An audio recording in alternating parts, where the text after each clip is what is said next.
Good morning and good afternoon. Welcome to another episode of Before Coffee. We're here on Thursday, which means what do we have? A Thursday 13 list. That's right, 13 ways to launder money.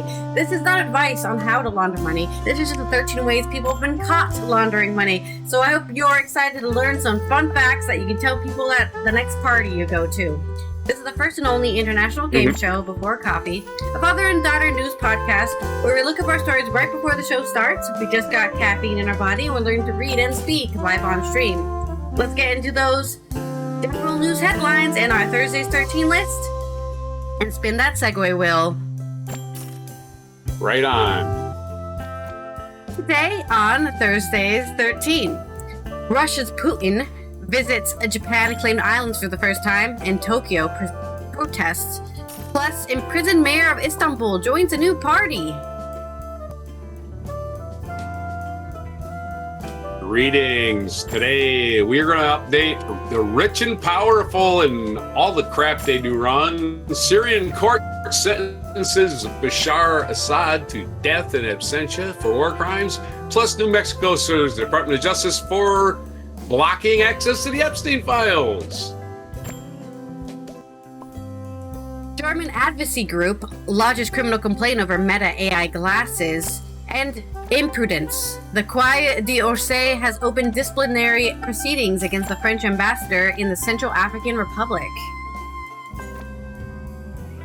And my second segment on the lifestyles of the rich and powerful and pervy, we're going to talk about how to launder money. 13 ways to launder money. And in my culture news, nightmare fodder. Roku's AI slop channel is even worse than expected. Wow, it's only two things today. It is National Filet Mignon. So get that tiny little thick piece of meat that costs $27 a pound. And pull up a chair for Thursday, August 13th on Before Coffee.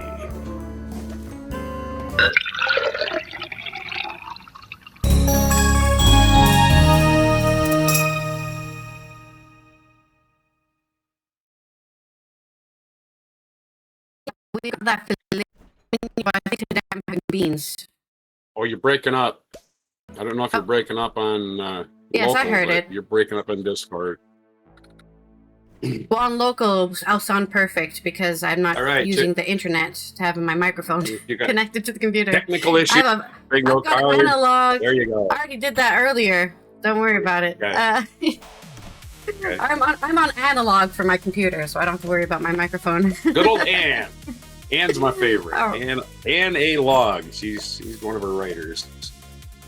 All right, our first segue spin. Spin that wheel. Let's do it. It's too bad there aren't a lot of things today, but it is also Thursday 13 on the 13th, so. Yeah, how about that? Special. We're counting down to 13 days so far this month. The first was the first day. The second was the second day. Oh, that's a bad joke. Speaking of bad jokes, Bad Pun is your segue. As we talk about Putin, the dictator of Russia, on Reuters. Oh, that guy. Coming out Speaking of of rich and Tokyo. powerful. Russian President Vladimir Putin visited Iturup, a Japan-claimed island at the end of a Kuril chain near the island of Hokkaido.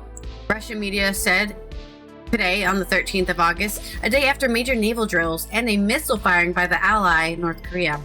Moscow and Tokyo never signed a formal World War II peace treaty, as the main hurdle was the unresolved territorial dispute over this island, which Japan calls the Northern Territories. If you look on it at a map, everything there has a Russian name, and everyone there is also like not Japanese, they're Russian. But I think that's probably because they kicked all the Japanese people out.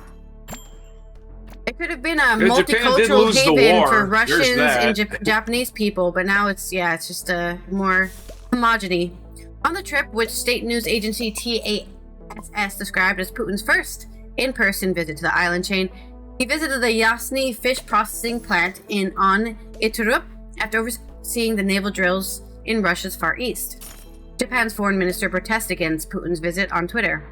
The northern territories, including Etorofu, are Japan's inherent territory both historically and based on international law, said Toshimitsu Motegi. Japan strongly protests this visit.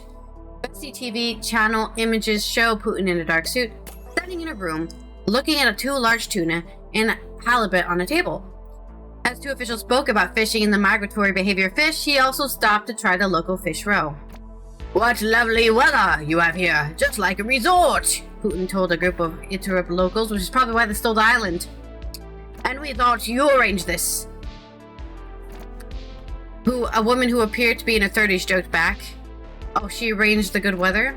The visit follows Wednesday's the 12th of August firing of a ballistic missile by ally North Korea towards the waters off the east of the Korean peninsula, days ahead of the major joint military exercise by Seoul and Washington's long-denounced Pyongyang. So, there you go, just some, nothing serious, you know? Yeah. Nobody got hurt, just but... flaunting that he's oh, look at me, I can take this island from you anytime. Basically, he's not going to do anything about it because I think what will happen is Japan will be dragged into the Ukraine war. And Japan, even though they don't really have a military presence, they do. But they're building one. You know, they're starting to build one. Yep, we're going to isolate a whole bunch of countries again because the United States is getting rid of all their old alliances. And my bad pun is, unfortunately, it's about Putin, so I got to use his name. Japan is putting up a fight with Russia about the Kuril Islands, or however you pronounce it. Putting up a fight. That's my pun. Sorry, it's putting up a fight. They are Putin up a fight. There you go. You seem to always get bad pun when Putin is involved, don't you? That's the easiest one. And then maybe you spin something about, totalitarianism, and I have to use the Nazi pun, right? Exactly. All right. There we go. Too easy. I played some sound. Thank you for the sad horn sound. I did look it up, and the original inhabitants of the island is the Ainu, which are indigenous Japanese people. So, yeah, there you go. Well, it's like Okinawa. Shit, Okinawa? What the hell's there? Okinawans. It's not even by Japan. It's far away from Japan. Their last known inhabitants or whatever of that area is in 400 BC? No. Maybe? No, sorry. No, it doesn't even say. It just says they've lived there since the 14th century, so they have no idea when they got there, how long they've been there. But they've at least been there for until the 14th century, so... Yeah. My own personal history of living in Okinawa for 6 months, they do not like the Japanese at all. So no, the Okinawans are also native Japanese people. They hated the Americans. They may have hated the Japanese more, if you can imagine that. Imagine how obnoxious Americans are, especially Marines. They don't give a fuck about anything. And they still hated the Japanese more because the Japanese occupied them and destroyed the island. I mean, there were still people there that remembered World War II when I was there. So, anywho. Yeah, pretty interesting, the far-reaching history of Japan. My next story. Yeah, they wanted the Japanese off the island more than they wanted the Americans off, I think. It's probably a tie. They wanted everybody off. Anyway, go ahead. Our next story is coming from... I think we did a story about this a couple weeks back about the Istanbul. I can't remember his name right now. Is it Erdogan? Turkey? Erdogan. I could remember how to spell it, but I couldn't remember how to say it. Erdogan imprisoned his opposition a couple weeks or maybe a month back, and that opposition leader has now joined a new party from prison.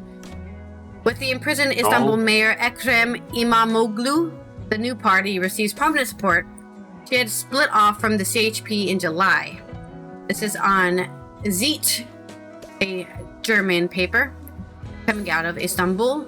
The mayor Ekrem İmamoğlu joins the newly formed new party. This was announced by the politician who is considered the most important rival of the president on Twitter. So far, İmamoğlu has been a member of the opposition CHP party. The CHP, founded by the first Turkish president Mustafa Kemal Atatürk, and recently lost several of its prominent representatives, In July, the longtime CHP politician Özgür Özel and 90 other MPs had founded the new party, Yeni Party, previously accorded to depose Özel as CHP chairman and an opposition leader for alleged irregularities in his election at the 2023 Party Congress. Ooh, corruption perhaps? But in Özel's place, the court appointed Kemal Kılıçdaroğlu, which recently headed the CHP from 2010 to 2023. As party chairman, they initiated numerous disciplinary proceedings against leading party members. In light of these developments, Özel described the split from the CHP as inescapable. The new party now has more parliamentary seats than CHP, making it the second largest political force. The next presidential and parliamentary elections are scheduled for 28. İmamoğlu has been in custody since March of 25. On corruption charges he denies. Since 2019, has held one of the most influential offices in Turkish politics as mayor of Istanbul. The CHP elected him as presidential candidate a few days after his arrest. In the local elections in 24, the CHP had inflicted a heavy defeat on President Erdogan's AKP. What am I speaking Dutch also? AKP party.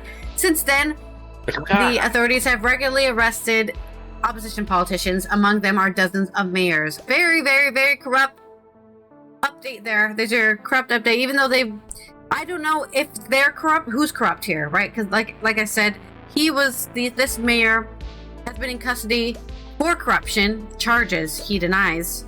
But also, if you're a corrupt leader yourself, you can just say everyone else is corrupt and then arrest them, right? So the whole thing is, maybe we'll find out the truth of it one day when Erdogan maybe is no longer president. Because who knows right now. And that's my short story on Turkey's political update. I am so sick. Let's do this as Turkey. That Erdogan sure is a turkey, and I'm really tired of all of his Istanbul. Terrible pun, but it said bad pun. It didn't say good pun, so there you go. Exactly. Yeah.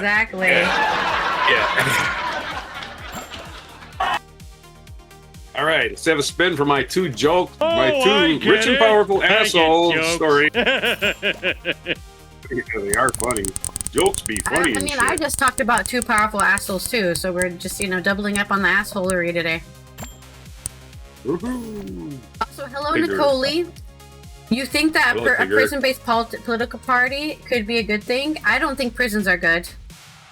I don't know what the solution is, but I don't like. Okay, let's be honest. I don't like for-profit prisons. My problem with prisons is that they make money off of them. Prisons in the United States. Prisons in the United States create gangs. That's what they do in the United States. Create gangs who, when they get out, they become crime gangs. And they just, So again, prisons are counterproductive in America. I don't know if they're better in other countries. They gotta be. In Norway, I think here in Finland, they're pretty nice. Okay. In 1970, the United States started this thing called the War on Drugs, where they just decided that was the way to lock up young black people. And that's the legitimate reason they started it. That was on recording in the Nixon White House. The legitimate reason why they started the War on Drugs is to lock up black people. So that's our country. Okay, so our next segue is tell a joke for your story about despots. One joke about Assad and another one about Epstein. Either way, they're the Epstein class, right? The Epstein class. Mm-hmm. We're just going to call them that from now on. Just call them the Epstein class. It's who they are. They have no recourse to the law. They break the law. They launder money. They kill people. They rape people, and they get away with it because they've always gotten away with it. This is from, but this guy who is hiding, I believe, in Russia, Bashar Assad. We'll read the story. AP News. We're going back to Russia, I suppose. This is Syrian court sentences Bashar al-Assad to death. Death. That's a final thing. And abstentia for war crimes because he's a coward and he ran away. I'm going to murder my own civilian population and run away, is what he said. Gayeth al-Sayed and Samar Kasabali. Again, we do want justice for the people of Syria. They deserve it. They deserve justice just as everybody else does. And they were kicked out of their own country. Or they ran away. Yes. For bullshit. Yeah. Again, people are refugees because their country sucks, not because they want to be refugees. A Syria court on Tuesday sentenced ousted President Bashar Assad and his brother. Well, let's not leave his brother out. He's probably just as bad and not as famous. And his brother in absentia, which means he wasn't physically there in court to be. No, he's in Moscow hiding. He's hiding in some basement somewhere. I'm just making sure people know what that means. Torture.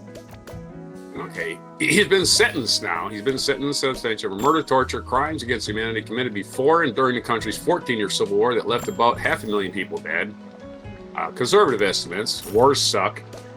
Why would you want to have a war in your own country? You hate your country, apparently. The verdicts by a court in Damascus are the first against Assad or any members of his inner circle since his family's 5 decades in power came to an end 20 months ago. They're mostly symbolic, however, because Assad and his brother had his brother Maher, M-A-H-E-R, named after Bill Maher, I suppose. I don't know.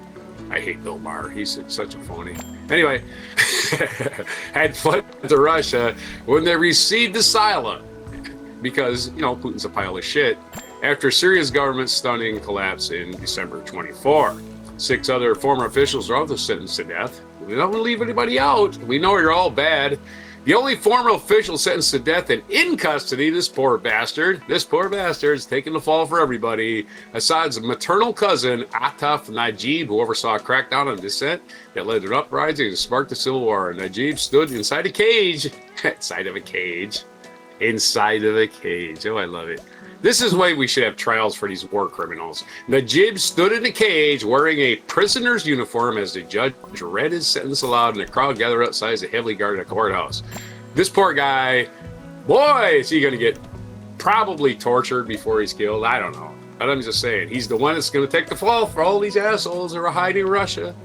Even though Assad is unlikely to ever face justice. Oh, really? You think so? You think we don't have assassins, right? You don't think we have assassins. Anyway, even though Assad is unlikely to ever face justice, the verdicts will be popular among many Syrians, especially those who have expressed frustration that the new government hasn't moved with enough speed and straight against Assad-era figures. I don't agree with that statement that he's unlikely to ever face justice. Putin is a very old man, and he's going to die anytime. Whoever takes place might just say, you know what, Assad? You got to find a new home. Death always finds you and gives out its justice. That's what we're saying here. Maybe somebody will personally get rid of him, but nobody's immune to death. If you're thinking that the Mossad, the Iranian, the Iranian secret police, or any of these other people that hate Assad are not sending assassins to kill him, I'm just saying. There's plenty of assassins out there ready to kill this guy and his brother, whoever. And who knows, Putin might get sick of him and shove him out of building. Bashar Assad used state agencies to commit war crimes and crimes against humanity, says Judge, here goes a mispronunciation, said Judge Fakhruddin Al-Aryan during a court session, which was aired live on state TV. In contrast was the Assad area trials, which were conducted in secret. The verdicts, secret trials, again, that's what fascism does. Secret trials? What the fuck is that? Yeah, we convicted you. We're not going to tell you what for. The verdicts, all Aryan, read aloud, found Assad and others guilty of premeditated murder occurring against children, as well as other acts of brutality, including torture. Al-Aryan said Najib could appeal. Only Najib, the guy who's in custody, can appeal. The rest of them are just tough shit. You left. You're going, we find you, we're going to bring you back, and we're going to execute you. Today is the day of justice for all wounded martyrs, detainees, and Syrians who were forced to leave the country, said attorney, name I can't pronounce, who represented the families of Najib's victims. Today marks the victory of rights against injustice, victory of Syrian people against the ousted regime. Najib is one of the highest-ranking security officials to be put on trial. He's a former army brigadier general who was in charge of political security in southern Daraa province. So yeah, he's a piece of shit. Let's have us a joke about torture and whatever, death sentences, I guess. Not a good subject to joke about. Well, you can joke about everything. We have dark graveyard sense of humor around here. So The pig graveyard. yeah, the graveyard humor. You ever heard of that?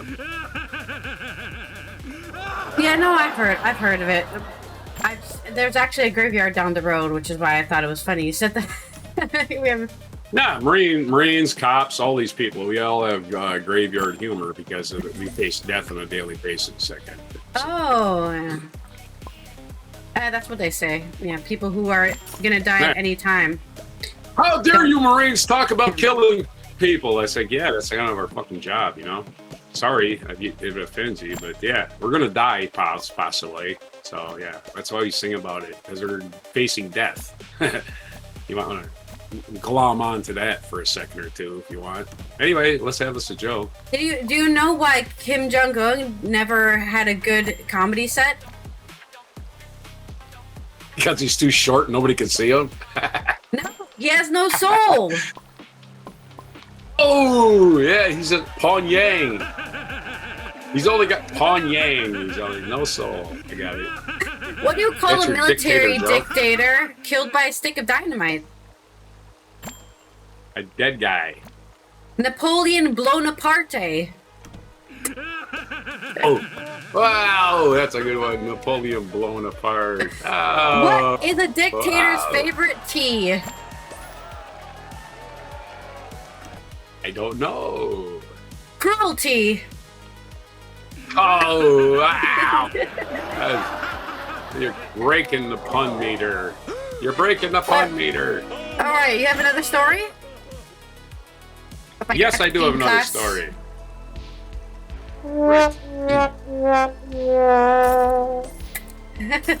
Okay. Sad horn. Okay, another story about power corrupting absolutely, and rich people being assholes and getting special favors from people in high places because, oh, he's got money. Don't you understand? He's special. New Mexico DOJ, this is actual New Mexico Department of Justice.gov website has this story. New Mexico sues Department of Justice for blocking access to unredacted Epstein files at Zorro Ranch criminal probe. Today, the this is from of course, it's not a reporter. This is an official New Mexico government website. Today, the New Mexico Department of Justice filed a federal suit against he's not acting anymore. Todd Blanche, the guy who gave Ghislaine a puppy, the sex trafficker gets a puppy. The victims get nothing. They get nothing. They get ignored. And they get names redacted by rich people. Thank you, Todd Blanche, for being a fascist, covering up piece of shit. Let's get back to the story. Acting Attorney General is acting like a human, but he's not really. General Todd Blanche and the Department of Justice are being sued, asking the court for access to unredacted Epstein-related investigative file that the U.S. Department of Justice has been withholding, which is against the law. They're breaking the law by withholding this. These files and documents are critical to New Mexico's ongoing criminal investigation of alleged crimes of Jeffrey Epstein's Zorro Ranch in Santa Fe County. Can't wait to see these files, by the way. I want to see who's in them. The state's lawsuit argues that U.S. DOJ's refusal to provide unredacted material violates the Administrative Procedure Act and unlawfully interferes with New Mexico's sovereign authority to investigate and prosecute crimes committed within its borders. The complaint seeks an order requiring the U.S. Department of Justice to produce the ironically named Department of Justice, anyway, to produce the requested materials, or at minimum, to promptly and in good faith evaluate the request under its own regulations. New Mexico has a duty to protect survivors and investigate crimes committed in our state so that the perpetrators can be held accountable, said Attorney General Raul Torres. We ask the Department of Justice to cooperate by providing access to records that may be critical, identifying victims, witnesses, and additional criminal conduct at Zorro Ranch. Their delay is actively hurting our criminal investigation and delaying justice Epstein survivors deserve. New Mexico's complaint alleges that the federal government has refused, without legal justification, to share records that could help investigators identify witnesses, corroborate evidence, and determine the full scope of crimes that occurred in New Mexico. The filing says that the U.S. DOJ's refusal has obstructed the state's ability to fully investigate crimes with its own jurisdiction. The complaint says Epstein used Zorro Ranch regularly for more than 25 years and then publicly released Publicly released files contain thousands of references to New Mexico and the ranch. It also alleges that the federal records included evidence of grooming, trafficking, sexual abuse, murder. Let's not just gloss over the possibility that there's dead people there. But they people that don't even know don't where even they mention are. the murder. We don't know They're where not they're even buried. mention the fact. Buried at sea. Yeah. I don't fucking know. Yeah, they're out there in the desert. Probably just dragged them out and let them get dragged off by coyotes. That would be the smart thing to do if you're a criminal. But then again, rich people, who knows what I think. New Mexico further alleges that federal prosecutors privileged told the state to stand down for this investigation in 2019 during the Trump administration. In 2019, federal prosecutors asked New Mexico to pause this investigation and said they would share relevant information with their work concluded. Liars. The information has not been provided. Since reopening the investigation, New Mexico has conducted a first law enforcement search of Zorro Ranch and continues to follow the facts and pursue the truth on behalf of survivors. New Mexico is filing the court to 1. Declare DOJ's refusal to share the requested files unlawful. Yes, it was. 2. Order DOJ to provide access to unredacted Epstein files and related materials to aid in its ongoing criminal investigation. Stop suppressing information, you criminals. And the number 3, in the alternative, require the DOJ to promptly reconsider the request under its TOUHY regulations. It's probably named after somebody. And number 5, recognize that DOJ, I think that was 5. No, it's number 4, to recognize the DOJ's actions interfere with New Mexico's core state police powers are inconsistent with longstanding federalism principles. Yes. So the Department of Justice, the ironically named Department of Justice, again, being run by a criminal, appointed by a criminal, absolutely disgusting human beings at every level. And I can't wait for all of these people to go to prison. All these goddamn criminals that are running our country. Boy, do we need a Nuremberg trial for these absolute disgusting criminals that are running our country. And they are criminals. Every goddamn one of them is a criminal. Every goddamn one of them. Let's have us a joke. All right. Here's a joke. Call me a racist if you want, but south of the border is a sea of violence, corruption, and stupidity. I wouldn't touch it with a 10-foot pole. Thank God I'm Canadian. Oh! Haha, that's a good one, exactly. I thought you were going to make a Polish joke. No. A 10-foot pole, right?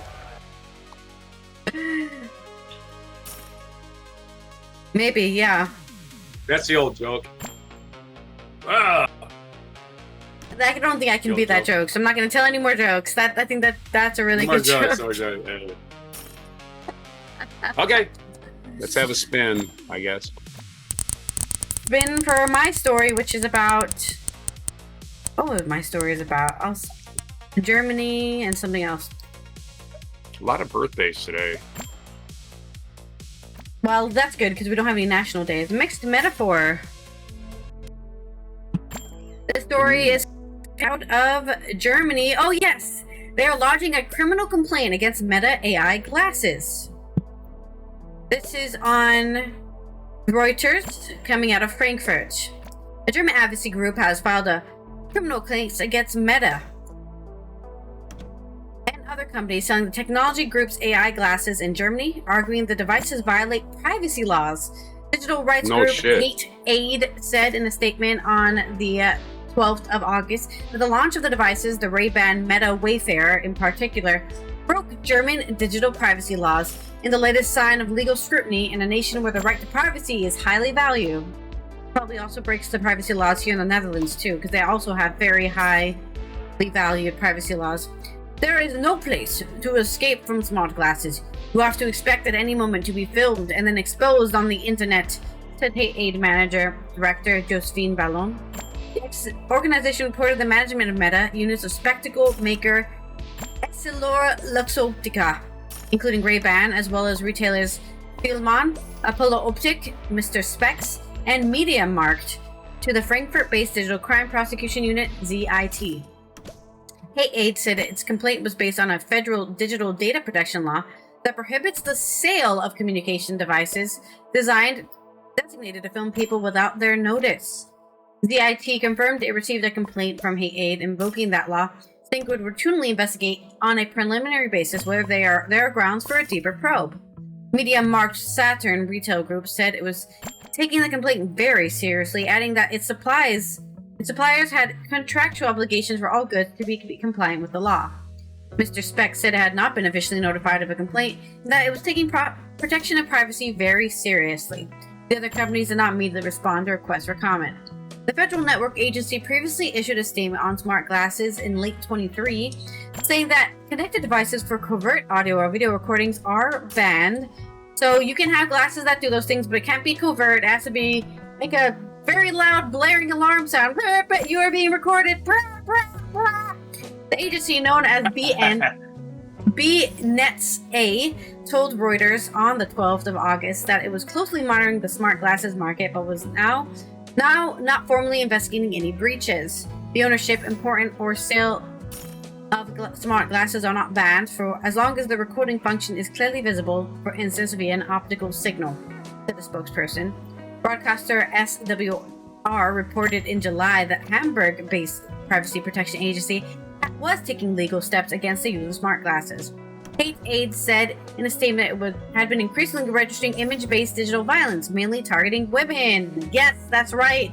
Revenge porn is back and better than ever. Smart glasses now allow particular inconspicuous surveillance technology to be disguised as an everyday object. This was reported by Ludwig Berger and edited by Keith Ware. Yes. So my mixed metaphor is you walk up to somebody and you say, here's what you do you say, hey, nice perv glasses. Nice pervy glass. What do they call them? The code name for them? I looked it up. They're calling pervert glass. Hey, nice pervert glasses. You know what goes with those? A knuckle sandwich. Because punching people wearing these glasses is demanded. You must punch them right directly in the fucking eye.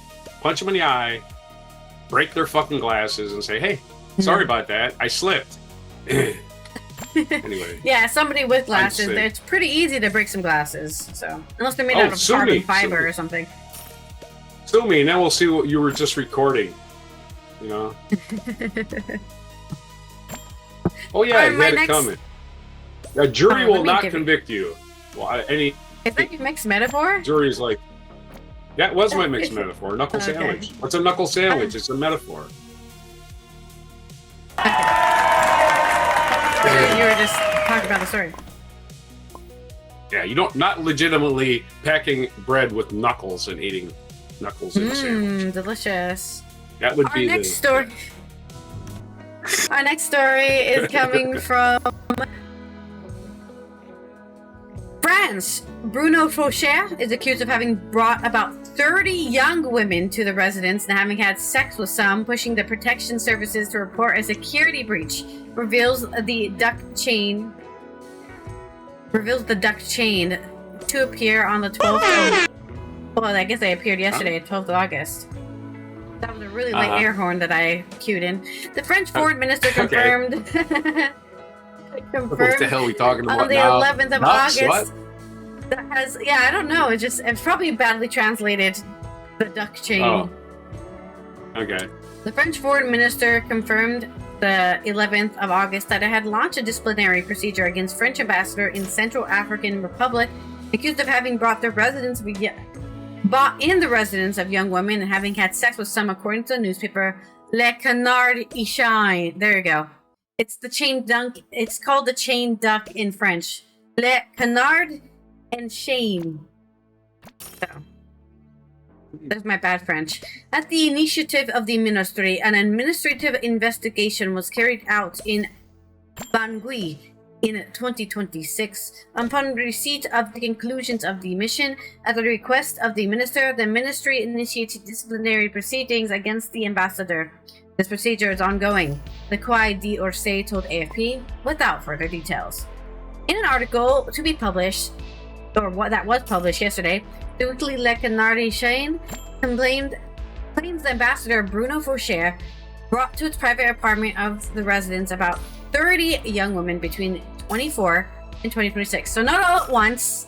I misunderstood that as like, a huge house party, 30 women, not all in one room. No, between January and March of this year, January of 24 and March of this year, 30 women have just gone to his house, pushing the protection services to report a security breach. Once alerted, the ministry conducted an on-site inspection in April, which resulted in the opening of a disciplinary proceeding.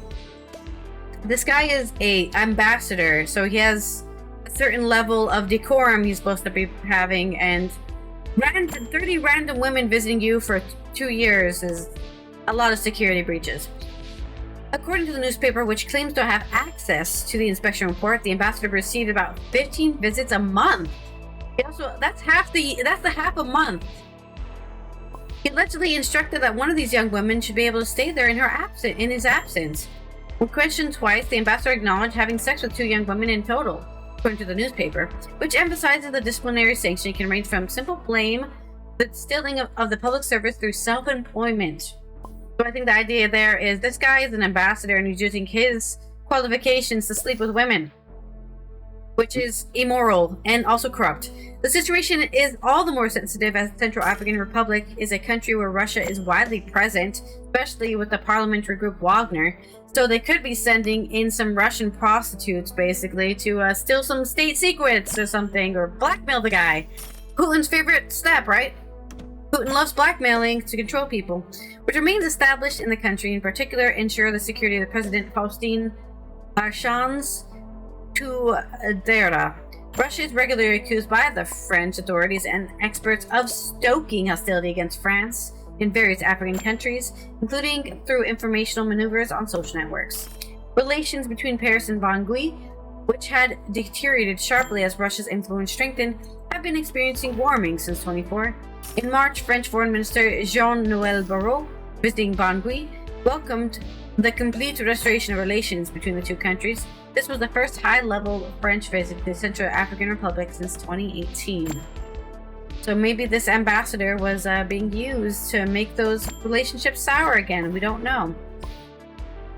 The investigation shall reveal all, I think. All right. Give me a mixed metaphor about, I don't know, any of that. I wrote something down. All right. Wow! Look at that. A politician using coercion for sex. What's the matter? You couldn't get Epstein on the phone? Because as we have already said, right, he's not dead. Well, you've said it. I don't believe your conspiracy, but that's your conspiracy. Yeah, he's not really dead.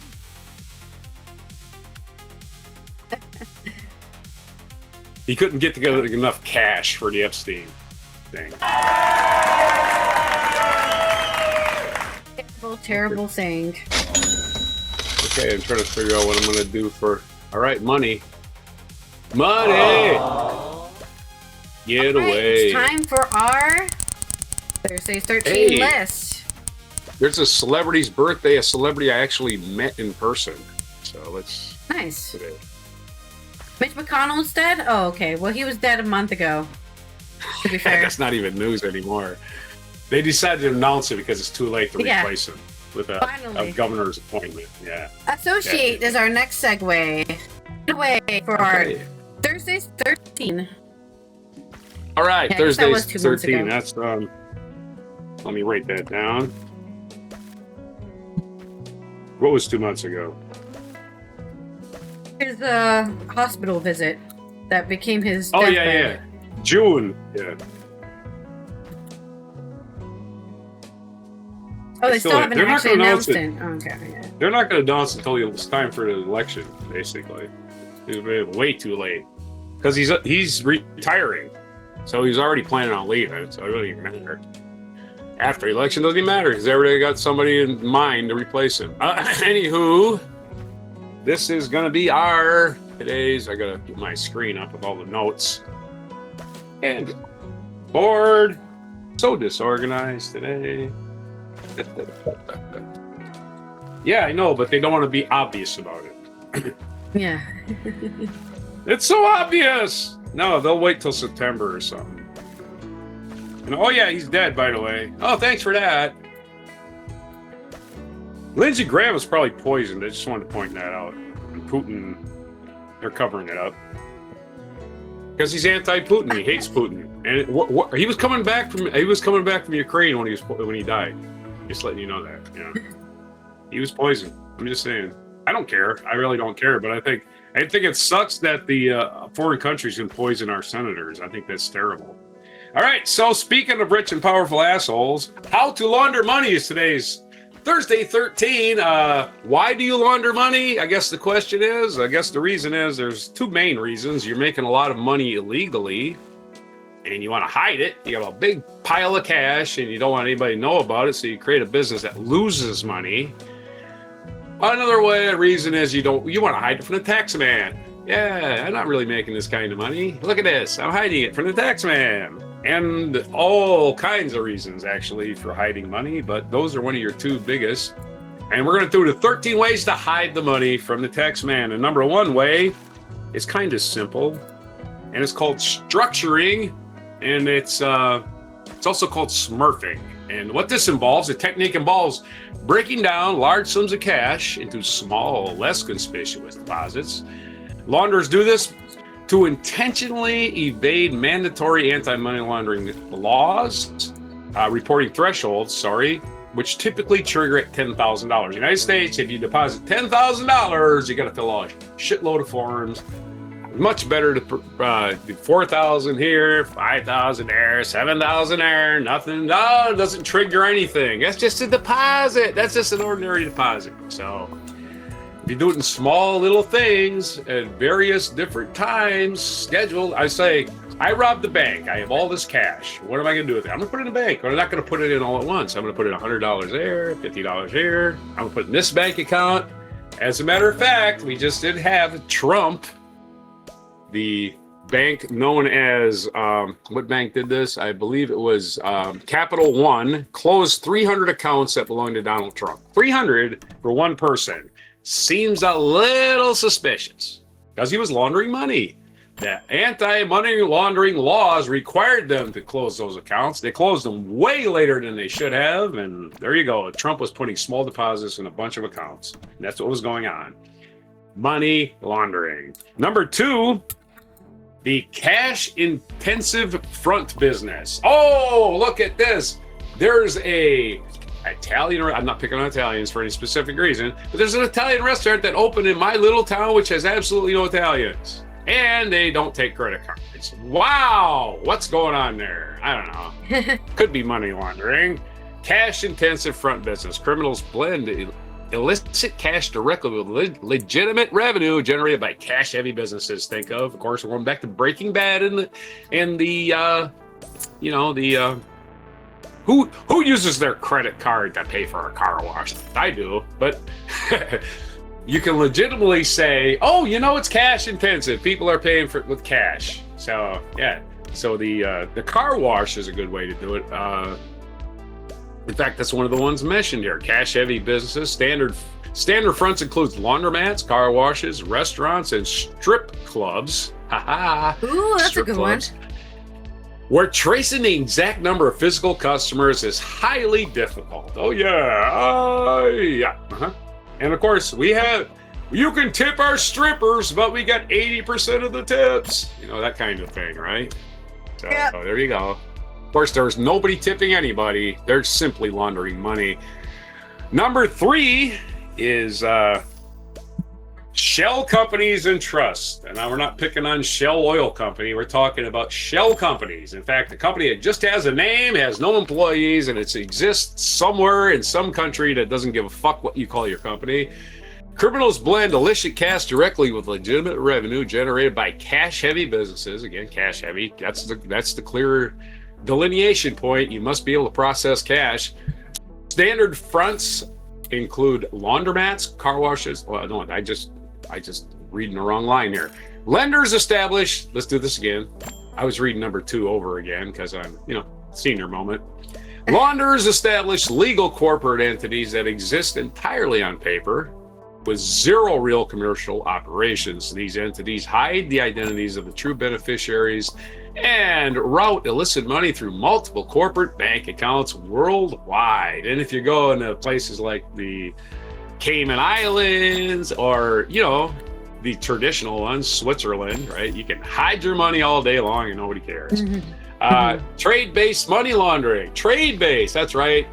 We lose out on a trade, but in actuality, we won the trade, and we're hiding our profits in losses. The method exploits international trade systems to move value across borders by misrepresenting the price, quantity, and quality of goods. Common tactics include over-invoicing, under-invoicing, and generating entirely fake shipping documents. Yes, a truck pulled up to my building completely empty, but he had an invoice. It's on camera.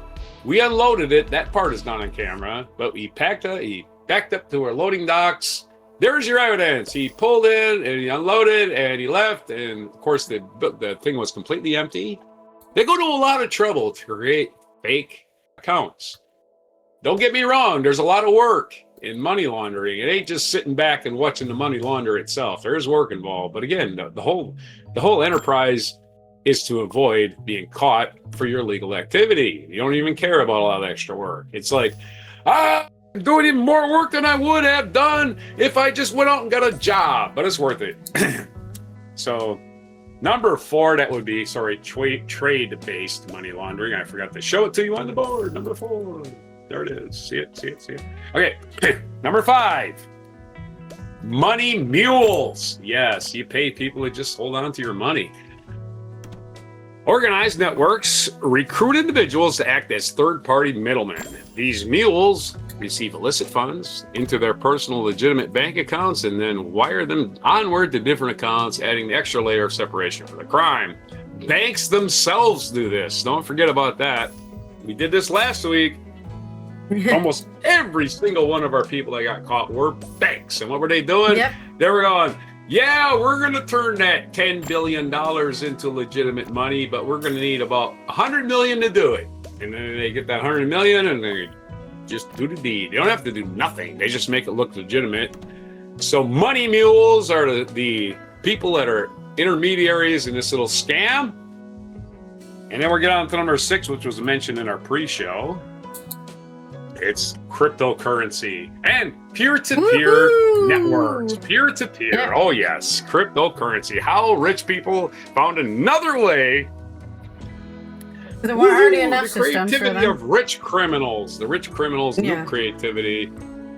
Cryptocurrency, which doesn't exist in any way, any form in most cases. You're buying nothing. You're buying air.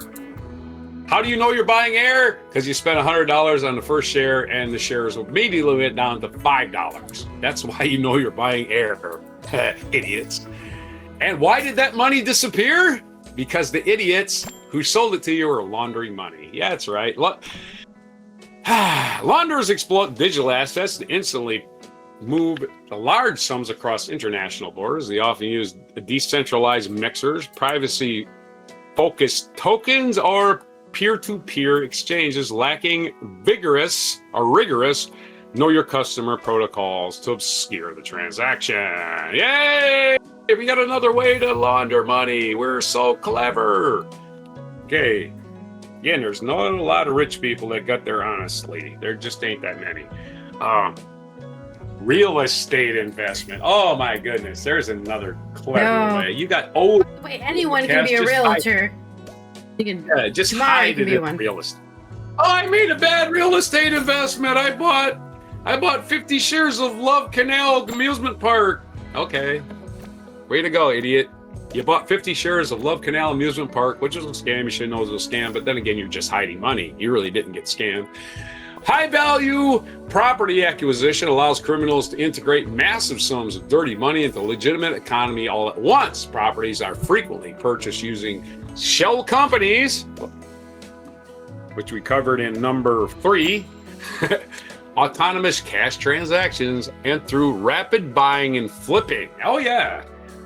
We could do the real estate, the criminal that just bought the Lakers 9 months ago and sold them already for $2 billion of profit. That guy, that's all he's ever done in his goddamn life. He's what you know as a vulture capitalist. The guy that bought the Los Angeles Lakers. What does the vulture capitalist do? Let's just say private equity. Private equity ruining this country, killing our skies, killing our planets, buying a company to shut it down. That's what private equity does. Real estate investment is another way private equity just launders their money, let's say. They just launder their money. Another scam. Private equity, biggest scam in the world for laundering money. And by the way, all of these are private equity scams. They just are. Number 8, the one we know from Stinky the Clown. Yeah, Diaper Donnie. Casinos and gambling schemes. Donald Trump ran 7 casinos into the ground. He can't run a casino. Yeah, maybe he can't run a casino, but he lost money intentionally because he was laundering money. There's the only reason a casino will ever lose money. The mob, when they started Las Vegas, don't make no mistake about it, the organized crime started the city of Las Vegas. It was a one-horse town, a legitimate one-horse town before the mob moved in. And they were laundering their money through casinos. Why? Everything's in cash. Guy comes in the door, he doesn't even use cash. He buys a bunch of chips, and then he takes the chips and he loses it. Or he wins it, who knows? Because it's a gambling casino. Who's keeping track? Great way to launder money. The classic laundering money scheme is a casino. And Las Vegas had no regulations. They just basically took bribes. Politicians were for sale. So the city of Nevada founded on basically money laundering. And the same thing happened in Cuba. The whole entire state of Nevada. Nevada wouldn't even be a state if it didn't have Lake Tahoe, Reno, and Las Vegas. It would just be a big empty state. That would be it. There would nothing in Las Vegas. There's like 5 cities in the entire place. Yeah. And most of them on the border of California or Colorado or something, right? Las Vegas, very close to California. So is Lake Tahoe. So is Reno. So is Carson City. They're all right on the border. It's not the... And it's the whole city, like I said, was built on money laundering. I'm sorry, the whole state was built on money laundering. Number 9, bulk cash smuggling. Yes, the physical carrying of cash to different places and hiding it in a big sack. In other words, this is the oldest form of money laundering. This involves physically packing and transporting physical currency across international borders to different jurisdictions. The smuggled cash is then deposited in offshore banks, and then strict secrecy laws and weaker AML enforcement. Yeah, you're smuggling into a place like Switzerland or Liechtenstein or wherever. I don't even think you have to smuggle it. You just have to pay the bankers a little side fee, and they'll hide it for you. Bulk cash smuggling is number 9. Number 10 is round tripping. I am not familiar with this. I have to read this one. Round tripping. Let's find out what that is. It has nothing to do with taking a car trip, maybe, or maybe playing baseball. I don't know. Money is transferred to an offshore account, a offshore corporate entity, or tax haven, where transaction records are minimal. Why do you not have records? The funds are then shipped back to the original country disguised as a legitimate foreign direct investment, which often grants tax exemptions. Yo! There you go. Send it out of the country, clean it up, and bring it back. Number 11. Oh, this one is this is again, this might be your oldest. Might be older than just big bags of cash. It is the number 11. My magnet fell off. All right, we don't want to give away the answers too soon here. All right. Luxury, asset, and fine art purchases. Oh, yes. I bought that Renoir for $80 million, even though it was painted by a child yesterday. Yeah. Right? I'm just saying, that's a Renoir. No, it's not. It was painted by a child in art class 3 weeks ago. Yeah. But I bought it for $80 million, and that's my... We also paid the art officiator to say it's real, you know? You bribe everyone and change the truth. Here's the thing with these, they don't have to even lie. Here's the thing. All you got to do is come up with a whole shitload of cash right on the spot. When you win a bid, you don't just go, I won the bid, and just leave the room and take your art. You got to come up with a deposit. You don't have to come up with all the money. You got to come up with a deposit just to bid on the thing. But you don't care. You're laundering money. And again, art that hardly ever goes down in value, so it's a great investment, and it's a hedge against inflation. It's all those things. So let's get to the reason. Artworks, high-end watches, for one thing, and luxury cars are frequently targeted. Because the financial valuations are highly subjective and loosely regulated, these items are easily transported across borders, allowing value to change hands privately without leaving a digital footprint. Yay, rich people. If you come up with a way to catch them, they come up with a way to get around it. Number 12, this is banks do this. Banks do this all the time. Transaction laundering or merchant laundering. The digital technique occurs when an unauthorized or illegal merchant uses a legitimate merchant's payment processing credentials to route credit card transaction. The bank believes it is processing legal retail sales while actually clearing illicit funds. Again, we're acting like the banks are innocent in all this. They are not. They are the ones that are guilty more than anybody. Right? Money laundering would not exist without compliant bankers. That's a fact. It would not exist without compliant bankers. Laws alone will not take care of this problem. You need criminals that don't give a shit in high places. And the Epstein class is that. And number 13, scams of money laundering.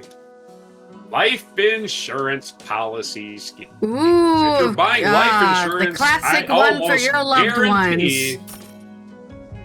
I guarantee if you're buying life insurance, almost 100% of the time, you're getting scammed. You are getting scammed. And the guys on TV, they say, it's only $1 a day. It's only $1 a month. Yeah, it's only $1 a month. When you die, you get that $1 back. That's all you get back. Because you didn't pay in enough to cash in on your policy, because there's a little rider on the end you didn't read. You must make 60 payments before you even collect the dime on this policy, but you can get your original money back.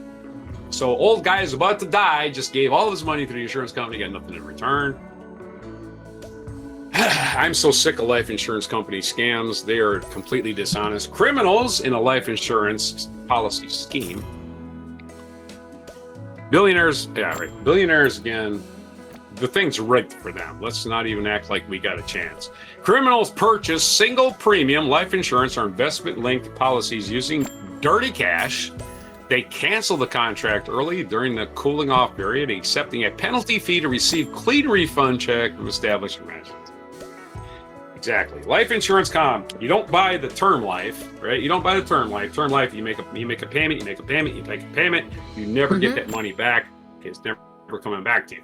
Now, the whole life policy, I put $50 million in my whole life insurance policy. There, that $50 million is gonna make me my family's gonna have $50 million when I die. That's not what's happening. What's happening is you go through the cooling off period. They have a cooling off period, 6 months, 6 years, whatever it is, and then you cash out your insurance policy at a loss. You've lost money, but then again, you've also laundered your money. So there's your story. Again, we don't have. Well, there's nobody, no billionaire is watching us. Our money laundering advice. Oh no! If you're out there, man, we're on to you. Please donate to the anti-AI news. Actually. Oh, there's where my green screen just fell down. Oh. Randomly. I seen that. Hold on. One time I have you on the screen and your green screen falls down. Oh, that's funny. Well, you want to put it up? I guess I'll applaud that. I'll applaud the.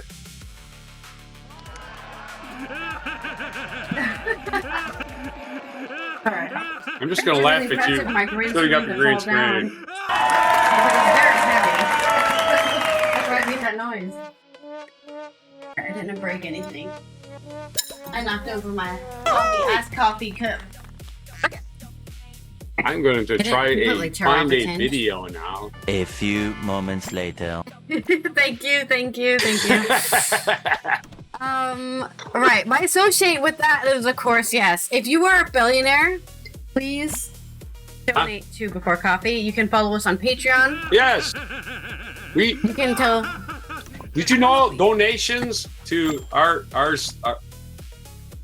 any donations over $10 million to our site are totally tax deductible. Yes, you can Totally. claim. You can. Completely in, You can 100% donate tax bits. free. Feel free to donate bits to the channel. We can't cash it out yet because I'm still being refused to be verified. But it'll be on my. It'll be on our donate account at whatever you least. can. They still haven't verified you yet. Because Twitch yeah. is one of them I oligarch. think I keep on Tiny failing holes. the age verification because I'm just so young looking. I look like a child, I guess. You're not 18 plus. Thank you. I appreciate that, but I actually You got need an to ID with verify. your birthday on it, right? Yeah, there was something weird with the face verification that kept on failing. All right, our next segue is associate. Oh, God. Yeah, that sounds about For right. you. So you have to. Associate, right. That's an easy one while you're looking for a video. Mm-hmm. Just time. You spun the same thing Culture? twice in a row. I want to ignore that. Well, it's only the same for me, not for you. It's the same for me too. If you got duplicate spins on your bingo, we should card, should add there that. you go. It We should happens add every that. day. It happens every day. Yeah. Stuart, this is the story from Stuart Heritage on The Guardian. Oh. Background TV is a 24/7 channel devoted to low-quality AI content for viewers sick of watching real people move in ways that won't haunt you. The appeal of Roku is that whatever you happen to want to watch, there will almost certainly be a live channel for it. Just want to watch Little House on the Prairie? There's a channel for it. Just want to watch Duck Dynasty? There's a channel for that too. Purely want to watch nothing but local news from Wisconsin? Guess what? There's a channel for that too. But despite this wealth, a section of population was still needs its needs to be fulfilled. What about people who hate plot and vision and the sight of people speaking convincing dialogue that synchronizes perfectly with the movement of their lips? What about people who just want to watch an unyielding torrent of eerily weightless nightmare fodder? Well, good news. Roku has finally caught up. It has reported last week that Roku launched Fairground AI Creator TV channel, the first free all AI streaming channel that pulls content from roughly 100 AI creators around the world. Early reactions were, to put it mildly, not great. The Verge compared it to eating from a trough, while Futurism called it the bottom of a barrel slop. Delicious. The problem with that is that slop can be really good, if you're hungry. In truth, you will not watch Fairground AI Creator TV. That's the sort of point. This is a television with vanishing low production cost, compared to an hour of cheap slop with, say, the tens of millions of dollars it takes to produce an episode of Stranger Things. And you'll soon understand why executives might find the prospect irresistible. In this landscape, you don't need breakout hits, just enough stoned and pure students at 3 a.m. to turn a profit. That said, they've actually spent a few hours, Stuart has actually spent a few hours watching Fairground AI Creator TV, more out of self-hatred than anything else. It would appear that early reviews are right. On the plus side, the channel is evidence that artificial intelligence has come on in leaps and bounds over the last couple of years. Had this been attempted in 23, we would have had 24 hours, 7 feet of mutant Will Smith choking down handfuls of writhing spaghetti, and everyone would have vomited themselves dry. Generally speaking, the Fairground has to offer much better. Tommy is not enjoying. Tommy is actually currently watching the channel right now, and he's not enjoying it. However, it's still awful. No? Catastrophically awful. The channel doesn't so much offer a show as a drifting dreamscape of bad ideas rendered as horribly as possible, with no thought paid to scheduling. At one point on yesterday, the 12th of August, a shrill high-frequency anime gave way to a long and staid German-language show about Nazi bureaucracy. After that came a sort of gladiator ripoff that had all the dynamism of an exhibit you'd see at the fourth best museum on a poorly planned family holiday. In fact, as an aside, there seems to be an awful lot of this. Switch on the Fairground at any time of day, and I'd estimate you are no more than 15 minutes away from seeing a witless, sepia historical drama of some description, full of cracky, burly men glowering at each other, dramatically lit by sunset regards of which direction they're facing. There's so much of it that it worries me about the future of the medium. The promise of AI is that it allows limited story potential, and yet the bulk of it ends up looking like what would happen if your dad looked himself in a job scheduling Sunday afternoon on ITV3. There are still horrible glitches to navigate, stray mouths that don't move in time with that dialogue, possible physics, one specific instance of a man trudging through snow while his feet bizarrely made a clippy-cloppy hoof noise. But they are becoming less and less frequent as the technology improves. The bad news about this is that you're forced to concentrate on the storytelling ability of the people who made this, and you simply cannot. Because of all of it, every last stinging second of every god-awful film is completely inert. It is devoid of weight, life, vision, or wit.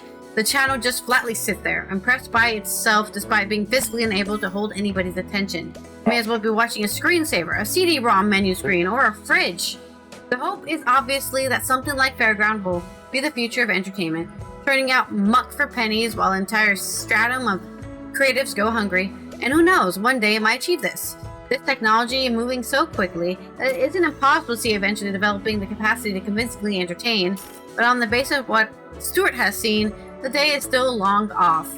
At one point, the channel cut away to commercial for Roku's Dr. Phil channel, and the sight of an actual flesh and blood human acting is identifiably human was almost moving to the tears. Moved him to tears. And surely anything that makes you emotional about Dr. Phil, of all people, doesn't deserve to exist. So there's your sarcastic but very truthful Stuart Heritage review of Nightmare Fodder AI Slop. And it reminds me of, there is a channel in Cyberpunk 2027 which the name indicates is in the future of 2077, where there's an entire channel that is just ads. You just watch really weird ads for hours on end, and that's the channel. So it kind of reminds me of that. So, does this associate this with anything? I'll associate it with something in the real world, that Roku has been bought by the Fox Corporation. That's right. Rupert Murdoch now owns Roku, which is scheduled to go into effect next year. So I don't officially own Roku, but just another reason for me to delete that app off all the televisions I have. So Fox News ruining news. Yeah. Fox News ruining news since they started news. Don't forget, the first thing Fox News did was lie about the Olympic bombing in Atlanta in 1996. They lied about it and ruined the guy's life because they wanted to be first. And beat CNN. CNN lied too, but CNN would not have lied with such conviction if they weren't competing with another news bullshit station. That's my association. Fox News lies to you, and this is just the kind of nefarious crap they would get into, right? Yep. Dr. Phil. There's a Dr. Phil channel. If you watch the Dr. Phil channel, I don't know what to say about you. If you get conned by that guy the first time, I feel bad for you. But if you're still being conned by that guy, I think it's okay to watch it to be entertained, but not to take any advice from it. That's what I would say. Dr. Phil's about as much a doctor as I am, and I only play a doctor, like I say, frequently. I only cosplay a doctor in local emergency rooms. That's just my little fun little hobby. Where does it hurt? Person. Anyway. Did you find a video? That's all doctors do. Yeah. Yes, I did. I will be sending it to you shortly. Hold on a second. Let me get that out of the way. I'll roll the wheel while you do that. Let's pause it and roll the wheel. And I will send it to you. It'll take me a second here. Found a thing in history today that we can reference today. You should go and close the windows and blinds, Tommy. Don't be passive aggressive. Actually, that would be passive aggressive. Go be passive aggressive. What did we spend? It hasn't told me yet, so I have to wait for it to tell me. I think it landed on yellow, which is non sequitur. So, luckily, it's color coded. Oh, okay. So, take it away to. I got the video. So take it away to this day in history. So it is non sequitur. Okay, this day in history, not too actually full birthdays though. This day in history, we're going to go all the way back in August. It's not Rocktober, but we're good in old August. August. Rock and roll stuff happened. 1860, American markswoman Annie Oakley was born. Happy birthday, Annie Oakley. Starred in Buffalo Bill's Wild West show, where she was often called Little Sure Shot. Annie Oakley died in Cambridge, Maryland. That's where she relocated to for the rest of her life. She was neighbors with B. Arthur. Oh, that's pretty cool. Yeah. Yeah, who knows? She might have been my neighbor at one time. You know, she died a while back. She was born in 1860, for crying out loud. She would be 166 today if she was alive. 1898, the U.S. Army took control of the Philippine port of Manila during the Spanish-American War, which makes absolutely no sense. Why were you in the Philippines? Because the Spanish owned it. And for some reason, the United States decided, well, let's get involved in that. And that was our first Vietnam, by the way. Philippines was our first Vietnam. We totally obscured that by history by acting like we won some big fucking war, but we didn't. We just took Puerto Rico from Spain and we took the Philippines from Spain and some freaking other things. That's about it.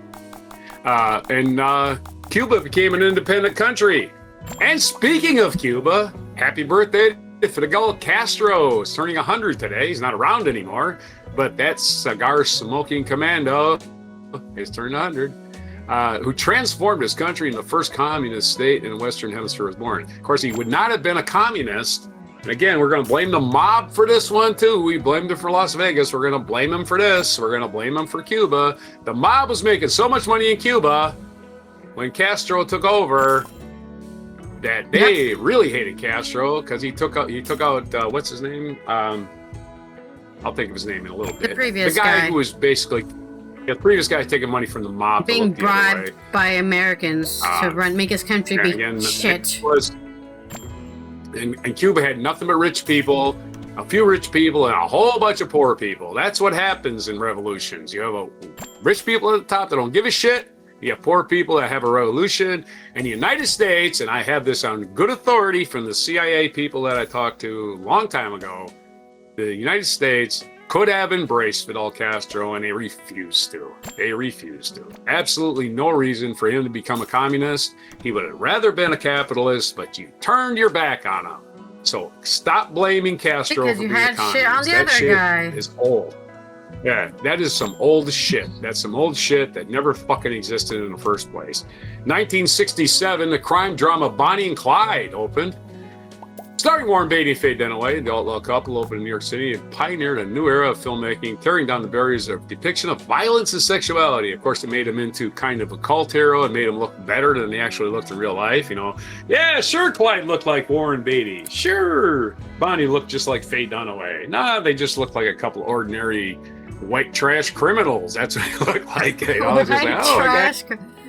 It's all over his face. He's got 4 teeth in his head. You know, you're as ugly as hell. Take that, Bonnie in and out of prison.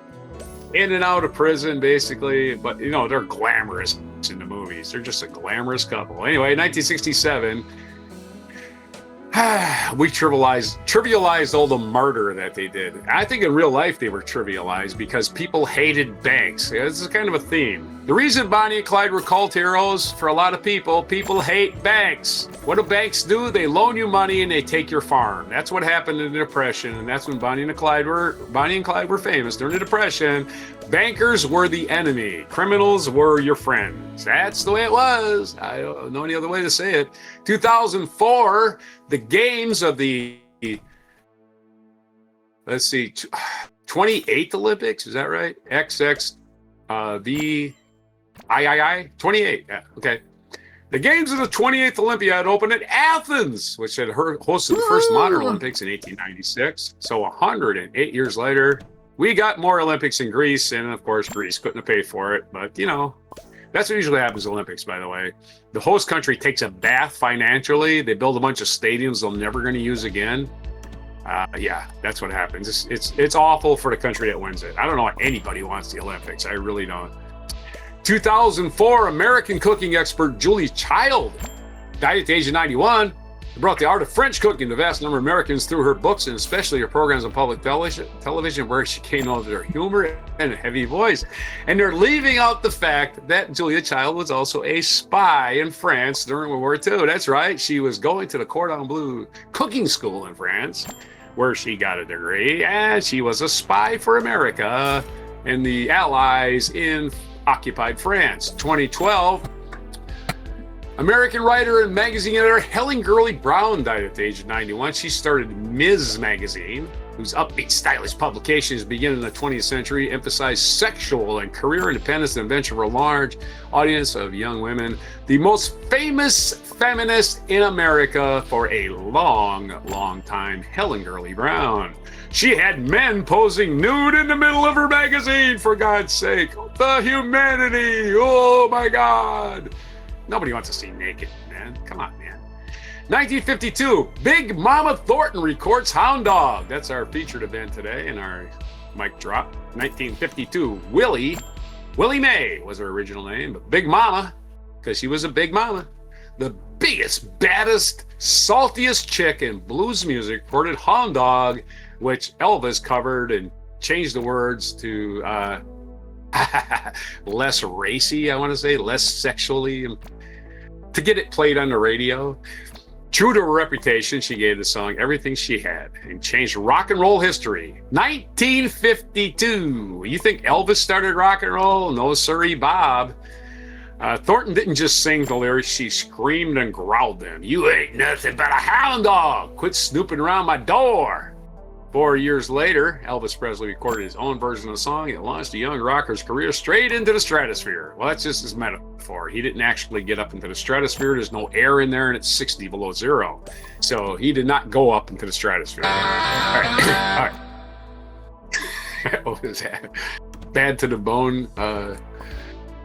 Bad to the bone sound effect gets injected. Big Mama Thornton was bad to the bone. No doubt about it. Starting rock and roll is no small thing, right?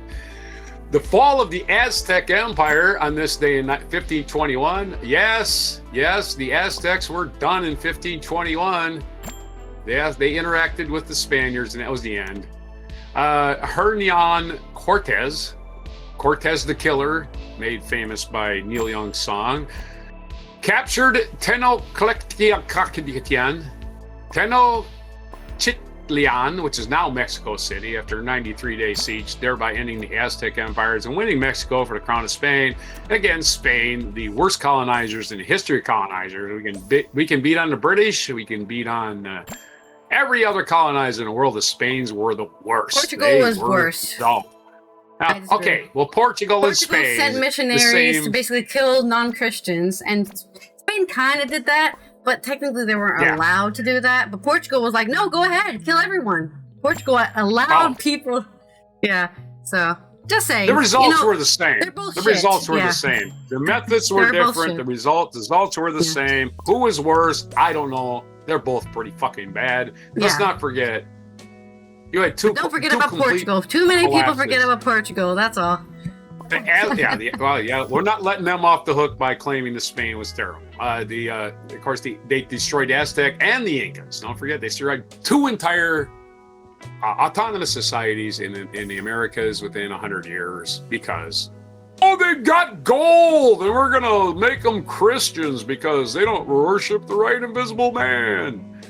And Sir Alfred Hitchcock was born in this way. That's right. Good evening, he would say at the beginning of the show. Film director Sir Alfred Hitchcock, a master of suspense, innovative techniques, and sound grasp of human psychology to create such immense popular movies as Psycho, the scariest movie of all time up to the date, might still be the most scariest movie of all time. Why is it the scariest movie of all time? I'll tell you why it's the scariest movie of all time. You're watching a movie that you went to the theater to see. You're sitting in your seat, and it's about this girl who's having an affair with a married man, and she leaves town, and she stays the night in Bates Motel, and it's just another movie with, she's taking a shower. This ought to be a real enticing sexual scene, and after that, people ran out of the theater. I'm not exaggerating. They ran out of the theaters when that scene happened. So... yes, so Alfred Hitchcock scaring the shit out of people since 1960. Probably before that, he also made movies like The Bird and Rear Window. They were all suspenseful. They all had bizarre plot twists. Hitchcock takes you for a ride, man. Watch a Hitchcock movie. Again, back in the day, totally shocking. And he made a career off being just not giving a shit, just staring at it. Other birthdays today. Let's do famous birthdays and get this over with. It's you love this one. Musician Jamin. Oh, I thought he was in your band there, but Jemen. I don't know what that is. NCT Dream. You know what that is. Turning 26. Don't know. Okay. Jean, yeah. K-pop group. You know what that is. Okay. I don't know him, but I know NCT Dream. I know the band. All right. NBA star DeMarcus Cousins turning 36. Olympic gold medal speed skater Shawnee Davis turning 44. TV personality Steve Higgins turning 63. We're getting older and older here. Some people I might know. Actor, announcer Danny Bonaducci, one of the few celebrities I've met in my life. Danny Bonaducci turning 67. Who's Danny Bonaducci?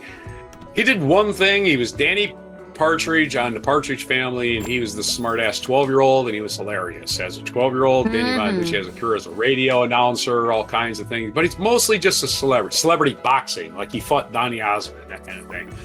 But when we were moving to from El Paso area to here in 2000, I guess it was early 2002, we stayed in Memphis at a hotel. I think it was a Fairfield Inn or a Courtyard, whatever it was.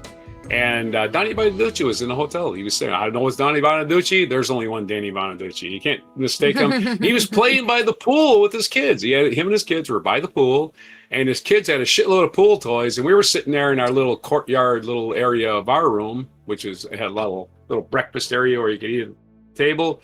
And my kids were playing in a pool. You guys were playing in a pool. And when Danny left, he got up and left with his kids to check out at the hotel, and he said, you guys can have the pool toys if you want. And I was like, great. Danny Bonaducci's the greatest guy in the world. He just left his pool toys for our kids. We didn't take the pool toys either. We left them there. Anyway, filmmaker Paul Greengrass turning 71. That's my little sidebar bar on one of the famous people I've met.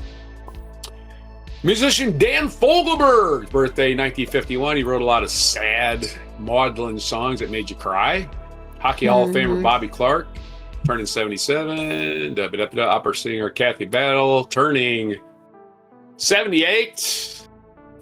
Former Treasury Secretary Janet Yellen, age 80. She is turning 80 today. She was secretary under Biden. After being the head of the chairman of the Federal Reserve, that's kind of the same job, if you ask me. Former U.S. Surgeon General Joycelyn Elders is turning 93. She's still around. Joycelyn Elders, who caused controversy during the Clinton administration when she decided that it was normal for teenagers to masturbate, and everybody lost their fucking mind. Oh, wow, no. You can't say that. Yeah, that's the kind of stupid people are in the right wing in America. They still got the same stupid people, by the way. Same stupid people. We already covered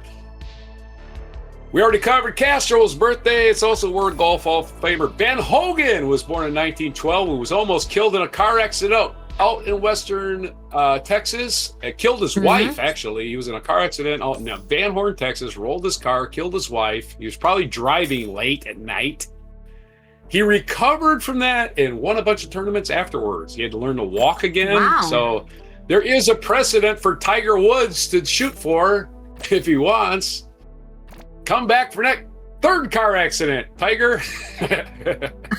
And don't drive anymore, Tiger. Do not drive a car. If somebody suggests you driving, you just say, oh, I can't see, or something. Make up an excuse not to drive.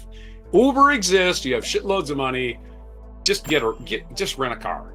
Anything. Just, get car service, Uber, anybody. Yep. Ride home with a buddy. Anything. Tiger, don't drive anymore. Just my public service announcement intended for Eldrick Tiger Woods alone. We covered Anna Oakley and Alfred Hitchcock, and those are all the birthdays. National Day. It's only two things. National Prosecco Day. Prosecco, which is champagne. It's champagne, but not made in Champagne. That's all it is. Italian champagne. All right. The champagne we all buy. You know how those pretentious people are. This is special because it was made in this city under this sun. And That's right. That's why you gotta pay like $20,000 for it. Yeah. Yeah, blue cheese is only made in the blue region or whatever. Yeah, it's the French. It's the French acting all proprietary with their words. We've invented this. Yeah. We didn't invent the champagne, damn it. It's Prosecco. By the way, the stuff you drink at the New Year's Eve is Prosecco because it didn't come from champagne. And speaking of foo-foo-ness, National Filet Mignon Day, the most expensive cut of meat that doesn't fill you up, so you got to go get a meal afterwards. So it's those two things today. It tasted really good. Oh, yeah, that was really tender and melted in my mouth. I'll go get a cheeseburger. It is. Those are your mispronunciations, your no haikus, no limericks, nothing else like that. Your birthdays, your list for Thursday, August 13th on Before Filet Mignon and Prosecco. And don't get that champagne. You're not elite enough to drink champagne, but you can waste your money on filet mignon if you want, because I consider that a complete waste of money. I'm sorry. I don't get it. But yeah, whatever. If somebody else is paying for it, great. I'm never ordering it for myself, though. Like, I want a big porterhouse. Yeah, that big. A big porterhouse. Same price. Is it? Porterhouse, No. same price as filet mignon and more meat. I mean, you can't beat that. More meat. More meat.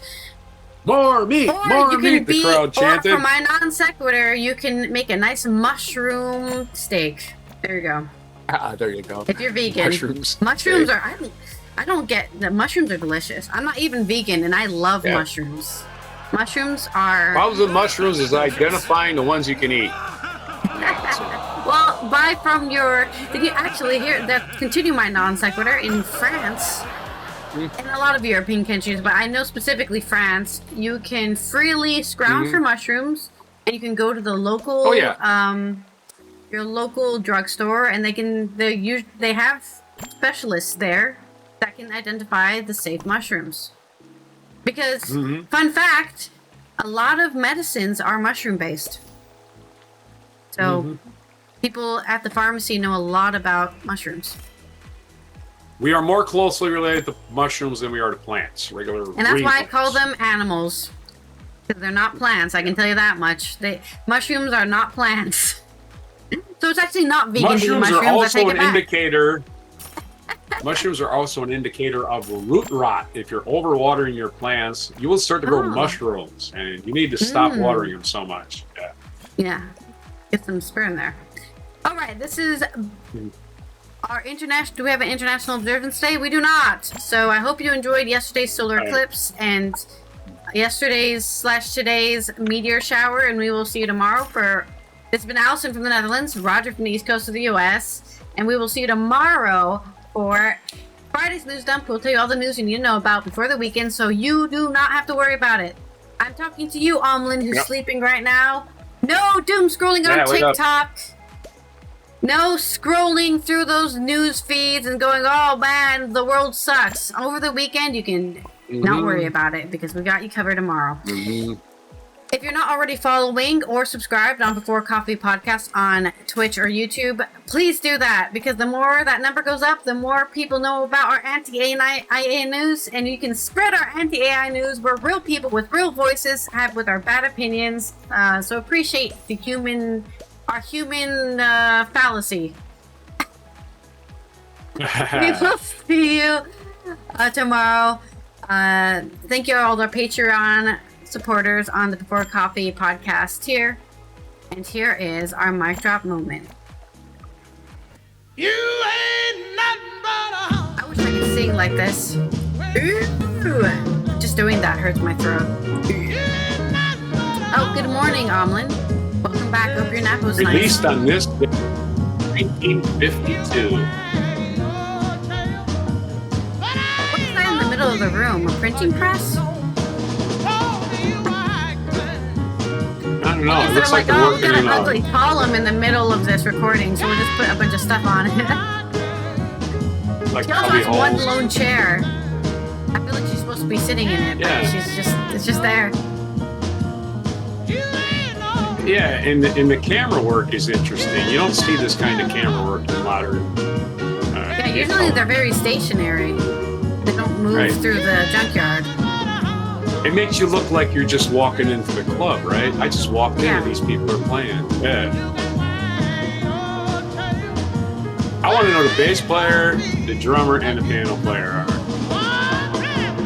And this is live vocals, because you can see there's a microphone right there, right? This isn't like... I want to know who the electric guitar player is, too. Yeah. Now I need to know all of these people's names, because they need to be not excluded from this, right?